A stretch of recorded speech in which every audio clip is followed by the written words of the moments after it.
حضرت مولا علی شیر خدا کرم اللہ تعالی وجہ الکریم فرماتے ہیں نبی پاک ایک سفر پہ گئے تو مجھے اپنا نائب بنا کے مدینے میں چھوڑ گئے حفاظت کے لیے. میری باتوں کی سمجھ تو آ رہی ہے نا آپ حضرات کو؟ حضور مجھے چھوڑ گئے. کہتے ہیں میرے پاس مال غنیمت کے تھوڑے سے پیسے تھے. میں سونے کا ایک ہار لایا, ایک لاکٹ لایا اور سیدہ فاطمہ کو تحفہ دیا. پہلی دفعہ سونے کا ہار انہوں نے پہن لیا. نبی پاک علیہ السلام کا طریقہ مبارکہ یہ تھا کہ حضور جب سفر پہ جاتے تھے تو سب سے آخر میں سیدہ فاطمہ کے گھر جاتے, اور جب واپس آتے تو سب سے پہلے آتے, سب سے پہلے. حضرت علی کہتے ہیں قاصد آیا, اس نے آ کے بتایا کہ کل نبی پاک واپس آ جائیں گے. سیدہ فاطمہ بڑے دنوں سے انتظار کر رہی تھی کہ حضور آئے نہیں, اتنے دن ہو گئے. جب جا کے بتایا نا کہ کل حضور آئیں گے تو کہتے سیدہ نے صبح سے صفائیاں شروع کر دی. کھانا پکایا اپنے محبوب کے لیے, حضور کے لیے بہترین کھانا بنایا اور بہت ساری تیاری کی. کہتے ہیں حضور آئے حسب روایت, حسب عادت, وہی مبارک عادت جو محبوب کی ہمیشہ سے تھی. نبی پاک آئے, پہلا قدم سیدہ فاطمہ کے گھر میں رکھا, السلام علیکم کہا, اور سیدہ نے وعلیکم کہا تو حضور نے ان کا چہرہ دیکھا تو واپس چلے گئے. حضرت فاطمہ رونے لگ گئی. مولا علی شیر خدا کہتے ہیں میں گھر آیا تو بی بی صاحبہ زاروں قطار رو رہی. فاطمہ کیا ہوا؟ کالی پتہ نہیں, حضور سلام لیا واپس چلے گئے, ایسا کبھی ہوا ہی نہیں, پتہ تو کریں. شیر خدا کہتے ہیں میں مسجد میں گیا تو نبی پاک بھی ایک کونے میں بیٹھ کے رو رہے تھے. میں نے کہا یا رسول اللہ آپ یہاں رو رہے ہیں, فاطمہ وہاں رو رہی ہے, بات کیا ہے؟ تو نبی کریم علیہ السلام نے فرمایا وہ میری بیٹی ہو کے سونا پہنتی ہے. اگر فاطمہ بھی سونے سے پیار کرے گی تو امت کی غریب بیٹیاں کدھر جائیں گی؟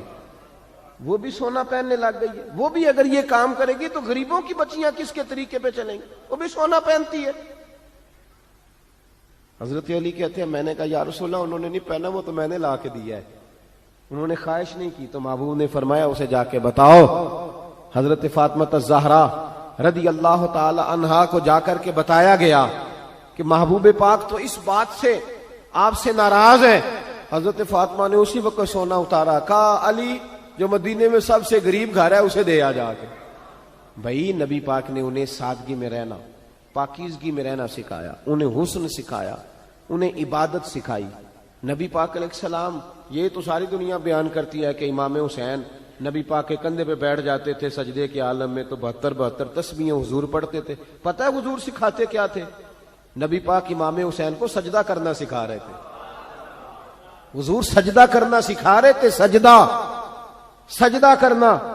پورے کربلا کے واقعے میں کسی جگہ بھی امام حسن اور امام حسین نے کسی ایک مقام پہ بھی یزیدیوں سے کوئی مطالبہ نہیں کیا, کوئی بات نہیں منوائی, کہا جو تمہاری مرضی. ایک بات صرف کی, ایک گزارش, توجہ ہے میری بات پر, ایک بات صرف کی, ایک مطالبہ رکھا. جب 9 محرم کو عمر بن سعد نے, شمر نے, ان سب نے کہا نا کہ حسین یا اب بات ختم ہو گئی, یا بیعت کرو یا جنگ کرو, تو امام حسین نے فرمایا مجھے 1 رات کی مہلت دو. علی کے بیٹے مہلت مانگ سکتے ہیں؟ بولے نا یار, مہلت مانگتے تھے وہ, کیا ضرورت تھی؟ امام حسین نے فرمایا مجھے مہلت دے, 1 رات رہ گئی ہے, میں راج کے سجدے کرنا چاہتا ہوں. سجدوں کے لیے مہلت مانگی, سجدوں کے لیے. توجہ ہے میری بات پر؟ محفلیں لمبی, نمازیں چھوٹی. 24 گھنٹے آپ کسی کو بٹھا لیں باہر, وہ بیٹھا رہے گا, گپے لگائیں. نماز کا ٹائم ہوگا تو پتہ نہیں کیا ہو جاتا ہے, لوگوں دوڑ گئے, او ہو نماز پڑھنی پڑ جائے گی. ایسے لگتا جیسے کوئی بہت مشکل مرحلہ آن پڑا. بھائی کربلا والوں کا تو پیغام ہی نماز ہے, ان کا تو طریقہ ہی نماز ہے. امام حسین نے کہا 1 رات کی مہلت, فقط اس لیے کہ میں کھل کے نمازیں پڑھ لوں. ساری رات بڑی باتیں تھی نا, بڑی باتیں. سیدہ زینب سے دکھ سکھ کر سکتے تھے ساری رات, امام زین العابدین کو بڑی باتیں بتا سکتے, بڑا کچھ ہو سکتا تھا. لیکن امام زین العابدین کہتے ہیں ساری رات حسین ابن علی نے سر سجدے سے نہیں اٹھایا. چل تو اس طرح کر, امام حسین تو ساری زندگی ساری رات پڑھتے رہے نا, تو چل 1 رات کی عبادت کر ان کے نام پر, 1 رات ساری جاگ. نہیں نا تسی ہاں کی تھی, 1 رات کہی ہے میں نے, بڑا مشکل ہے ہمارے لیے. آپ یقین کریں مسلح اور پھر کسی نے ہمیں کان میں بتا دیا ہے کہ تسی نسبت آ لے ہو, تسی بخشے ہو. اے کوئی پکی گل دس گیا ساری, اس میں کوئی شک نہیں کہ نسبت سے بخشے جائیں گے. لیکن امام حسین ڈائریکٹ نواسے ہیں نبی پاک کے. اگر وہ نسبت کے باوجود بھی ساری ساری رات نماز پڑھتے ہیں, تو کس قسم کا نسبت والا ہے کہ 10 محرم کو بھی تیری ساری قضا ہو جاتی ہے, ساری قضا چھٹی, ہم نسبت والے ہیں. بس نسبت کا یہ معیار ہوتا ہے. نسبت کا معیار یہ ہوتا ہے کہ جو محبوب نے کیا وہ ہم نے کر کے چھوڑنا ہے, وہ کام کرنا ہے. اور پھر اہل بیت نبوت کا اسوہ حسنہ پردہ ہے. پردہ بڑی گمراہی آ گئی ہے امت میں. اب جو بچی ایم بی اے کر لیتی ہے وہ سب سے پہلے یہ مطالبہ کرتی ہے کہ ہمارے حقوق برابر کے. اسلام نے عورت کو برابر کے حقوق نہیں دیے, عزت والے حقوق دیے. کون سے حقوق دیے بولیے؟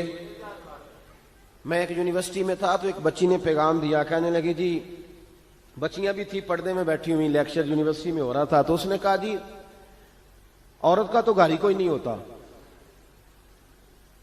عورت کا تو گھر ہی کوئی نہیں, تو ہم کدھر جائیں؟ میں نے کہا چلیں ادیبانہ انداز میں یہ بات درست ہے لیکن حکیمانہ انداز میں درست نہیں. عورت کی تو اللہ تعالیٰ نے ذمہ داری بڑی شاندار رکھی ہے. جب تک باپ جوان ہوتا ہے نا, توجہ ہے میری بات پر, جب تک باپ جوان ہوتا ہے تو بیٹی اس کے گھر رہتی ہے, اور جب بچی جوان ہوتی ہے, ابا تھوڑا بوڑھے ہونے لگتا ہے نا, تو اللہ تعالیٰ خامند کی ڈیوٹی لگا دیتا ہے عورت پر. اور جب خامند تھوڑا بوڑھا ہونے لگ جاتا ہے تو بچے جوان ہو جاتے ہیں. تو میں نے کہا بی بی تو سمجھی نہیں, تو کہتی ہے میرا گھر کوئی نہیں. رب کریم نے تو تیرا محافظ ہمیشہ جوان آدمی کو رکھا ہے, جوان کو, کبھی باپ کو, کبھی بھائی کو, کبھی بیٹے کو, کبھی شوہر کو. تو یہ کیسے؟ اسلام نے تو تیرے لیے جوان خون تیرا محافظ رکھا, اگر تو سمجھے. حضرت فاطمہ نے ساری زندگی پردے میں گزاری, ان کا ننگا سر کبھی سورج نے بھی نہیں دیکھا. یہاں اللہ خیر کرے دینداروں کی بچیاں پردہ نہیں کرتی, حاجیوں نمازیوں کی بچیاں پردہ نہیں کرتی. کپڑے استری نہ ہو تو گھر میں جھگڑا شروع ہوتا ہے, اور بی بی پردہ نہ کرے تو پرواہ کوئی نہیں. حضرت عبداللہ بن سہل ایک تابعی بزرگ ہے, نام یاد رکھنا. عبداللہ بن سہل کہتے ہیں سیدہ زینب جب کربلا سے واپس آئیں تو وہ میری پڑوسن تھیں. 15 سال کہتے ہیں میں ان کا پڑوسی رہا ہوں, 15 سال. 15, امام شورانی نے اس کو لکھا ہے, 15 سال میں حضرت زینب کا پڑوسی رہا. کبھی ہوتا ہے نا کہ بی بی برقع پہن کے باہر نکل آتی ہے, بازار جانا ہے, دوائی لینی ہے, کوئی کام ہے. کہتے ہیں 15 سال میں پڑوسی رہا, پر میں نے پردوں میں چھپی ہوئی زینب بھی کبھی نہیں دیکھی. ہوتا نا برقعے میں بندہ بی بی دیکھ لیتا, میں نے پردے میں چھپی ہوئی بھی بی بی کبھی نہیں دیکھی. تو کربلا والوں کا تو طریقہ پردہ ہے, ان کا طریقہ. اب آخری بات سنیں, کربلا والوں کا طریقہ حوصلہ ہے, ہمت ہے. ہمارے ہاں نا خودکشیاں عام, جھگڑا عام, لڑائی عام. اس کی وجہ یہ کہ حوصلہ کوئی نہیں. ذرا سی بات کوئی بندہ برداشت کرنے کو تیار. اہل بیت کا جو طریقہ ہے نا وہ حوصلہ ہے, وہ صبر ہے. وہ چلے محبت کی بات ہے کر دیتا ہوں. ایک بابا جی سے میں نے پوچھا, میں نے کہا جناب صحت کیسی ہے؟ کہ دکھا نہیں وڈیریاں کر چھڑیا. میں کہا کنی عمر تہاڈی؟ کہندا میں عمر تے ایویں 76 کو سال ہے. تے میں کہا دکھاں تو بغیر بھی ہن تساں وڈیریا ہی ہونا سی. بس کر دے, دکھوں کو بدنام کیا ہوا بلا وجہ. اب بس کریں, وڈیرے ہونا تھا کہ نہیں ہونا تھا؟ تو نہ دکھاں دا لا دیتا ہے. ہجوم غم میں بھی توہین نے ضبط غم نہ ہوئی, ہم تو اس احتیاط سے روئے کہ آنکھ نم نہ ہوئی. اللہ والے تو مطلب شکوہ کرنا ہر وقت شکوہ, حوصلہ ہی کوئی نہیں, سکون ہی کوئی نہیں, پریشانی بڑی ہے جی, آزمائش بڑی ہے. کبھی آپ نے کہیں سنا ہے کہ واقعہ کربلا کے بعد حضرت زینب معاذ اللہ نفسیاتی مریض ہو گئی تھی؟ امام زین العابدین, سیدہ سکینہ, حضرت صغرا وہ حوصلے میں رہے, متوانا رہے. امام زین العابدین نے اس کے بعد بھی کئی دفعہ پیروں میں بیڑیاں پہنی, کئی دفعہ. سادات کا خاندان چلا. یہ جو داتا علی اجویری نے آ کے آپ کو کلمہ پڑھایا یہ بھی سید زادے ہیں. سیدوں کا قافلہ رکا نہیں, یہ خواجہ اجمیری بھی سید زادے, غوث پاک جیلانی بھی سید زادے. یہ سادات کا سلسلہ چلتا رہا. بار بار آ کے امت کی قیادت کی ان لوگوں نے. جب دیکھیں نا یہاں کسی بندے کا کٹا ہوا ہاتھ پھینکا جائے نا, بلکہ انگلی پھینک دی جائے, تو لوگ ڈر کے بھاگ جائیں گے. کسی کا، اپنے کسی کا نہیں، کسی کا. کیونکہ انسان کا وجود کٹ جائے تو دہشت پیدا ہوتی، آپ ڈر کے بھاگ جائیں گے. امام حسین کا کٹا ہوا سر، توجہ ہے میری بات پر؟ ذرا غور کرنا، بندے کا سر کٹ جائے، ہم سنتے ہیں بات پر غور نہیں کرتے. دھاڑ ان کا پڑا تھا کربلا میں، کٹا ہوا سر، زلفیں، پگڑی، کٹا ہوا سر نیزے پہ، آگے آگے سر جا رہا ہے، پیچھے سیدہ زینب جا رہی، با پردہ یزید کے دربار میں پہنچی. بی بی صاحبہ پردے میں بیٹھ گئی. یزید کہنے لگا دیکھ لو اللہ نے مجھے عزت دی اور میرے دشمنوں کا معاذ اللہ کیا حال ہوا. جب اس نے یہ کہا نا تو حضرت نعمان بن بشیر صحابی بیٹھے تھے، اور ساتھ کہتے ہیں میرے ایک نابینا صحابی بھی بیٹھے تھے. حضرت نعمان بن بشیر کہتے ہیں کہ جب اس نے یہ کہا نا کہ اللہ نے مجھے عزت دی اور نقل کفر نہ باشد میرے دشمنوں کا یہ حال ہوا، تو کہتے ہیں سیدہ زینب وہاں سے اٹھ کے کھڑی ہو گئی. با پردہ سیدہ زینب کھڑی ہوئی اور فرماتے ہیں اس طرح نہیں کھڑی ہوئی کہ بیویاں روتی ہیں تو کہتی ہیں ہائے یہ ہو، اس طرح نہیں، حوصلہ، ہمت. اور جس طرح کوئی سیاںا خطیب خطبہ پڑھتا ہے اس طرح سیدہ نے خطبہ پڑھا. پہلے اللہ کی حمد کی، پھر نبی پاک پہ درود پڑھا، اور پھر قرآن پاک کی آیت پڑھی وَتُعِزُّ مَن تَشَاءُ وَتُذِلُّ مَن تَشَاءُ. یہ آیت پڑھی.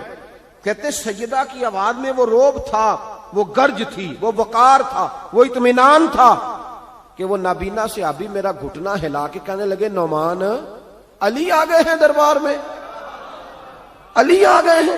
جبریل امی بول رہے ہوں جیسے، حکمت کے گوہر رول رہے ہوں جیسے. دربار دمشق میں بی بی زینب کا خطاب، منبر پہ علی بول رہے ہوں جیسے. کہ یہ تو حضرت علی کی آواز، علی آ گئے کیا، علی آ گئے. سیدہ زینب فرمانے لگی یزید تیری حکومت ہے تو تو کہتا ہے کہ اللہ نے تجھے عزت دی، ذرا وقت بدلنے دے، ذکر تیرا بھی ہوگا پر تجھ پر لوگ لعنت برسائیں گے. اور جب میرے حسین کا ذکر ہوگا تو خطیب جمعے کے خطبے میں ذکر کیا کریں گے، خطبوں میں میرے نام. بھائی حوصلہ پیدا کرے زندگی میں. ہمارے اندر حوصلہ نہیں رہا، حوصلہ نہیں، توانائی نہیں. ذرا ذرا سی بات پہ ہم بگڑتے ہیں، ناراض ہوتے ہیں. اپنی طبیعتوں کو اکٹھا کریں. پہلا سبق یہ عرض کیا ہے کہ اہل بیت سے پیار کریں، بحث چھوڑ دیں، صحابہ سے پیار کریں اور بحث نبی پاک کا میلاد